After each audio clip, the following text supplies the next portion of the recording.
Esas historias que no están en las portadas, pero que vale la pena contar. Esto es Lo que no sabías que necesitas conocer. Lo que no sabías un día martes frío, Carlos. ¿Te gusta el silencio? Depende. ¿De qué depende?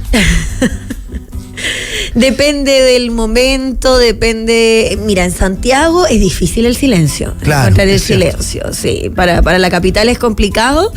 Pero mira, ahora se escucha un poquito más silenciosa la capital porque como no están los niños en clase, Es cierto. hay factores, ¿viste? Están todos adentro de las casas no contribuyendo con el silencio. Oye, bueno, vamos a hablar del silencio. Orfield Laboratories ha diseñado una cámara anecoica. Ya. Que es una cámara de silencio. El lugar más silencioso del mundo, han dicho. Llegando incluso a desorientar a quienes entran en ese lugar. Es capaz de alcanzar los menos 24,9 decibelios, reconocida ya científicamente como la más silenciosa del mundo, con una experiencia sensorial que uno podría decir que hermoso estar rodeado de tanto silencio, pero es tan absoluto el silencio al interior que permite absorber todas las frecuencias prácticamente de sonido, impide que las ondas se reflejen, las paredes, el techo, todo está en forma de cuña. Es parecido, por ejemplo, a estas espumas acústicas que tenemos en el estudio. Claro, es muy parecido, pero más extremo.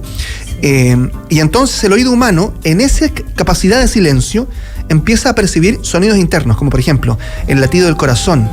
La respiración uno se concentra más. Absolutamente, pero también incluso hasta el movimiento de las articulaciones. Ay, si sí. tú te mueves, eso suena. Y Con tú los años suenan más caros. También, depende de la edad. Y tú nunca llegas a captarlo, sino hasta que ese silencio absoluto llega, y entonces eso pasa que las personas que han entrado dicen tengo ansiedad, empiezan a sentir ansiedad después de un rato, incluso alucinaciones han dicho algunos. Hay algunos incluso famosos en Reino Unido que han aceptado este reto de permanecer en esta cámara anecoica el mayor tiempo posible. Hay un popular presentador de televisión en Reino Unido que dijo que estuvo 65 minutos y no pudo más, fue exasperante, dijo. Quería salir corriendo de la habitación porque prácticamente sentía que no podía respirar de la angustia. Tanto así, que increíble, ¿eh? Mira, quizás lo ansiado por algunos, otros que lo vivieron no lo pueden soportar. Claro, lo que pasa es que es tanto el silencio que uno no lo llega a comprender, han dicho. Tu cerebro no lo capta tanto porque no estás preparado para esa capacidad de... no, mejor no. Silencio absoluto. No, un poquito de ruido. Algo.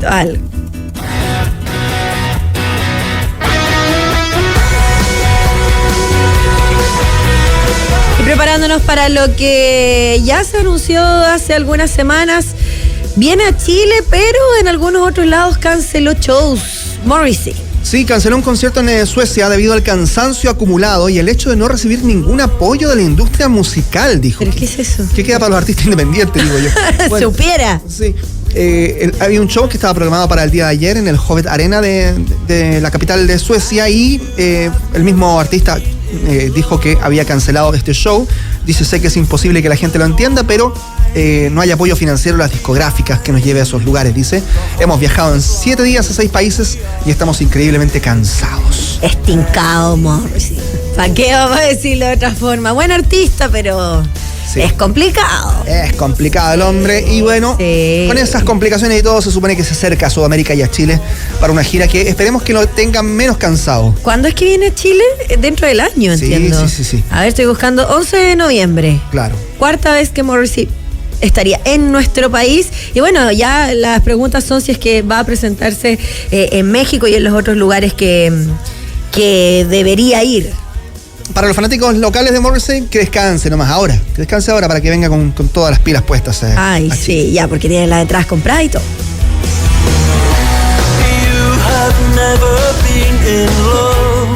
No sabías que lo necesitabas hasta ahora. Escuchas Hora Clave. Seguimos en las conversaciones en el marco de la carrera presidencial y también en el ámbito político. Hay voces que siempre nos gusta escuchar y conectamos de inmediato ya para eso, para conversar sobre el escenario local y también lo que se viene respecto a las elecciones parlamentarias. Junto al exalcalde de Valparaíso, desde el movimiento Transformar Chile, el exalcalde Jorge Sharp. Buenos días, ¿qué tal? ¿Cómo le va, Jorge? Hola, Francisca. Hola, Carlos. Hola, muy buen día, muchas gracias. ¿Desde saludo dónde a nos todos saluda? quienes hacen Radio La Clave. ¿Está allá en Valparaíso? Sí, está al lado. Sí, vemos ahí que... Allá me imagino también. También, pero allá la costa, por supuesto, hace lo suyo. Ayuda, sí, muchísimo. El todas... océano es un temperante del clima, así que ayuda muchísimo vivir al lado del mar. Sí, colabora con eso. Le mandamos un saludo también a toda la gente que nos escucha desde Valparaíso y entramos de lleno en materia política en esta semana en donde también es relevante conversar de cara a las primarias. El domingo vamos a tener respuestas al respecto, pero usted ha sido un férreo defensor también de su candidato, de Jaime Mulet, desde la Federación Regionalista Verde Social. Lo hemos visto acompañándolo. ¿Cómo observa estos últimos días de cara a lo que vamos a ver en las papeletas este domingo? Bueno, como usted ha señalado, Francisca, este domingo se cierra una etapa en la campaña presidencial. Es de esperarse que participe, ojalá, la mayor cantidad de gente posible. Y que, a mi juicio, ojalá pase lo siguiente, que por una parte haya un buen ganador, es decir, que actúe con generosidad, entendiendo de que los votantes convocados a la primaria no son todos los electores y que va a haber que hacer un esfuerzo muy grande por convocar a aquellos que no van a ir a votar a la primaria, pero que sí van a votar a la presidencial, que es la mayoría de la sociedad chilena, y que los otros tres candidaturas sean también buenos perdedores y que se queden, porque en las últimas semanas ha habido todo un debate respecto a qué pasa si gana uno u otro candidato. Aquí me parece que es importante que se respete la voluntad popular en torno a esta primaria y eso le dé a esta nueva coalición, a esta nueva alianza que se tiene que construir de cara a noviembre, una oportunidad para poder ser una alternativa a la derecha, que es, creo yo, lo más relevante luego del 29 de junio. Es una oportunidad, pero también es un escenario difícil porque, como usted dice, los otros tres candidatos que no van a salir electos en estas primarias de la izquierda van a tener que apoyar a quien si salga y también tienen que demarcar durante estos últimos días, que es lo que hemos visto, más allá de las encuestas que ya no podemos mencionar, por supuesto, tienen que demarcar cuáles son las diferencias con el otro. Se ha mencionado mucho esto de la separación de Carolina Toá, inclusive un anticomunismo por ahí se esbozaba, sobre todo desde las derechas, para separarse de Janet Jara, que también en lo último que alcanzamos a ver estaba muy bien posicionada. Y ahí vemos a un Gonzalo Vinter y también a un Jaime Mulet mucho más al medio, sin pronunciarse tanto al respecto, pero por otra parte, Jaime Mulet ha sido bastante enfático en las diferencias desde un inicio que tiene con los otros candidatos. Es un escenario muy complicado porque después van a tener que apoyarse entre todos. Sí, no está dada, como usted sugiere en la pregunta que realiza Francisca, la unidad luego de la primaria. Va a haber que construirlo. Pero incluso más allá del entendimiento entre las fuerzas políticas y entre las siglas políticas que participaron en la primaria, lo más importante está puesto luego del 29 de junio fuera de la primaria, porque el grueso de los electores en Chile va a ir a votar a fines de año y lo importante va a ser conversar, escuchar, dialogar, recorrer el país, mirar de frente lo que está sucediendo para intentar construir una mayoría electoral, no solamente en lo presidencial, sino que en lo parlamentario. A mí me parece de que hay preguntas en el país que va a haber que responder sin titubeos, y creo que la derecha no tiene capacidad para poder responderlas. Por ejemplo, hay un tema que a mi juicio es fundamental, que es la cuestión económica, pero no la cuestión económica que va por arriba, sino que la cuestión económica que va a ras de suelo, que tiene que ver con el bolsillo de las familias chilenas. Hace poco se señalaba que el 77% de las familias chilenas declara, o el 77% de los trabajadores en Chile declara que su sueldo no le alcanza para pasar la mitad del mes. Y claro, eso es así porque el 55% de los trabajadores en Chile gana un sueldo líquido de 500.000 pesos o menos.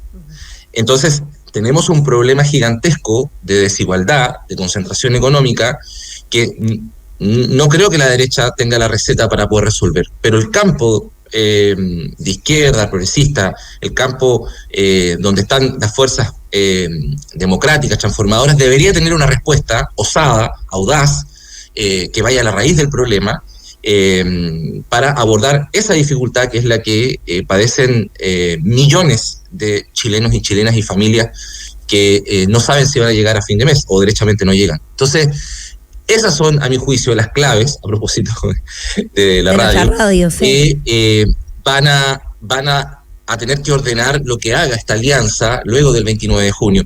Que si lo que pasa en un país, que la relación de Toa con X persona, que lo que haga BIN, son cosas que de verdad deberían pasar a segundo lugar, porque lo importante es esto otro. Y así hay un montón de temas más. Los arriendos en promedio en Chile son carísimos, los dividendos en promedio en Chile son muy caros para una familia de clase media o para una familia de sectores populares. La vida no está fácil. Entonces, esos son los temas que importan, las propuestas, no estos otros. Entonces, de fondo, exactamente, propuestas que conecten con lo que está pasando hoy día en la realidad. Jorge, de acuerdo a lo que yo entiendo también de sus palabras, ¿hay algún riesgo de que se resquebraje esta unidad después de las primarias? ¿Cuál de todos los sectores que hoy día están representados en las primarias es aquel que hace correr más riesgo en esta unidad, digamos? Se lo pregunto porque obviamente hay distintas posturas, pero yo me imagino que sí, su lectura está dada también en base a uno u otro sector o uno u otro candidato. Bueno, los malos perdedores pueden venir de cualquier lado, creo yo, Carlos. Igual en las últimas 2 semanas han aparecido declaraciones de determinados personeros del socialismo democrático que han dicho que no van a estar dispuestos a apoyar a tal o cual candidatura si es que gana, básicamente por referencia a Janet Jara o incluso a Gonzalo Vinter. Los malos perdedores, si es que aparecen, van a ser los responsables de regalarle en bandeja la presidencial a la derecha en noviembre. La derecha ya está lo suficientemente desordenada, desorientada, sin propuesta, está mirando todo lo que está pasando en la primaria. ¿Para qué le vamos a dar la posibilidad de ordenarse o de aprovechar este tipo de situaciones? Sería, creo yo, un error. Y el efecto que tendría lugar, Carlos, es que la gente vería que la primaria al final fue un ejercicio como entre políticos que no sirvió de nada porque no se pusieron, porque aunque democráticamente salió electa una candidatura, no están dispuestos a apoyarla porque no les gustó el resultado. Entonces, como Kiko, se llevan la pelota para la casa. Y al final vamos a estar meses discutiendo sobre eso y no sobre los temas que importan, que son los temas económicos, los temas de seguridad, los temas de vivienda, sí, respecto a los eso, temas de salud. Jorge, eso mismo sería como un autofoul, ¿no? Sería un error estratégico gigantesco de esos malos perdedores. De parte de la izquierda. Sí, dentro de las propuestas que usted menciona, no deja de llamar la atención lo que hemos visto en la franja y también conversando con el mismo Jaime Mulet como candidato, que una de las mayores críticas que se le ha hecho a él directamente, se entiende que él está postulando a una presidencia, que sus propuestas tienen que ser transversales, pero que su foco no ha sido tanto en el tema ecológico, que es lo que apunta la Federación Regionalista Verde Social, más allá de los guiños también a lo verde constantemente, a la sustentabilidad. En la misma franja se ha visto poco, o he escuchado y he leído hartos comentarios respecto a esa crítica de que habrían imaginado que el candidato habría tenido un foco mucho más allá. Se puede imaginar también en un hidrógeno verde y en ese tipo de propuestas, no solo desde lo sustentable del día a día. ¿Cree que ha faltado ese foco? Pienso que te cuento un poco la experiencia nuestra. Nosotros, Francisca, somos parte de un movimiento. Yo soy parte de un movimiento que es el Movimiento Transformar Chile, que desarrolló un debate colectivo en el movimiento para participar en esta primaria. Nosotros, el diagnóstico que teníamos era que lo que había que intentar es construir una nueva alianza con sectores oficialistas, pero también aquellos que no habíamos sido parte del oficialismo en los últimos 4 años, es decir, una alianza lo más amplia posible para enfrentar las políticas de derecha que expresan Kast, Kaiser y Matei, construir una alternativa lo más amplia y democrática posible. Y en función de eso, le propusimos a la Federación Regionalista Verde Social un entendimiento programático que llamamos las 16 propuestas programáticas inmediatas que Jaime asumió como parte de su candidatura, y entre las que están muchas medidas vinculadas a la descentralización, ¿no? La eliminación de los delegados presidenciales, el fortalecimiento de los gobiernos regionales y los municipios, garantizar el derecho al agua como consumo humano, etcétera, etcétera, etcétera. Hay varias propuestas. Y entiendo que esos elementos son parte del programa de Jaime. Ahora, a mí me parece de que es parte de la propuesta de la Federación Regionalista Verde Social, precisamente los temas de descentralización. Todavía queda un par de días de franja para terminar de hacer una evaluación de lo que ha propuesto el candidato, pero al menos desde la perspectiva del Movimiento Transformar, estas 16 propuestas programáticas definen nuestro entendimiento político con Jaime y con la Federación, Francisca. Uh-huh. Sí, estamos conversando con Jorge Charp, exalcalde de Valparaíso, a propósito de también ciertas, mecanismos electorales en este año importantes, una elección presidencial, claro, pero también la parlamentaria. Y aquí quiero ir también a su aspiración parlamentaria, Jorge, porque claro, siempre se habla de que las listas únicas o las listas con mayor unión generan alianzas que permiten, ¿no? Una elección con un mayor conglomerado detrás, digamos, y con un mayor electorado por lo demás. Y en este caso, al parecer, una lista única con el Frente Amplio, por ejemplo, ya prácticamente parece imposible, de acuerdo al menos a lo que se lee. ¿Cuál es su visión respecto de eso? ¿Cuáles son sus sensaciones también, Jorge, tomando en cuenta obviamente su relación anterior con el Frente Amplio y lo que está ocurriendo hoy día, su historia, sí. Claro. Sí, hay una historia, evidentemente, y no solo mía, sino que la de mucha gente más, ¿no? A ver, creo que uno de los problemas de las dificultades políticas que tuvo el gobierno del presidente Boric en estos años fue la falta de una robusta mayoría o una clara mayoría parlamentaria para poder gobernar. Por tanto, creo que además de la presidencial, la cuestión parlamentaria es fundamental. Hay que construir, evidentemente, un conjunto de candidaturas que sean lo más competitivas posible para poder tener mayoría en el Congreso. Y tener mayoría en el Congreso significa más leyes en función de las necesidades de los chilenos y las chilenas. Así en concreto es. El movimiento del que soy parte, Carlos, hace varios meses propuso que para efectos de resolver las candidaturas existiesen primarias parlamentarias. Lamentablemente, ninguna fuerza política tomó esa propuesta y no se inscribió en ninguna primaria parlamentaria, porque precisamente lo que va a venir ahora es un proceso de negociación entre los distintos partidos que conforman esta alianza para definir el conjunto de candidaturas que van a representar las ideas de esta alianza. Y siempre en ese proceso se producen negociaciones un poco ásperas, porque de repente aparecen vetos, exclusiones, no, es que este sí, es que este no.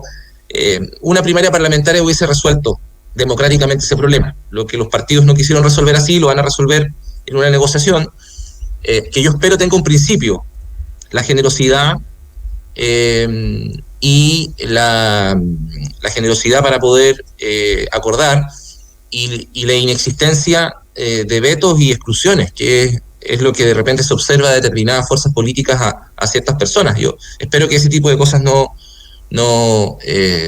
importen, porque el cálculo pequeño, el cálculo chico en un distrito, de verdad importa muy poco de cara al objetivo que hay en noviembre. Así que espero que prime la altura de mira y que se pueda llegar a los mejores acuerdos posibles. Un objetivo que usted menciona y que ya está claro por lo que entendemos hacia el Senado. ¿Cómo va ese trabajo? Imaginamos también con un equipo.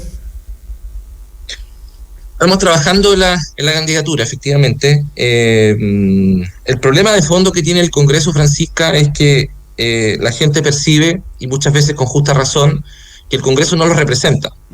Y la labor de representación es la labor más importante que tiene un parlamento o un Congreso en cualquier lugar del mundo. Hay un cortocircuito que se produce ahí y que se explica por distintas causas y distintas razones. El aporte que queremos hacer desde las candidaturas del Movimiento Transformar, porque la mía no es la única, tenemos también otra candidatura que es la de Octavio González en el Distrito 6, en la región de Valparaíso, es con la experiencia y el recorrido que tenemos en nuestro paso por el municipio y por la política territorial y las luchas sociales en el territorio, es contribuir precisamente a que de repente los temas que no se ven en la política nacional puedan estar en el centro. Te voy a poner un ejemplo.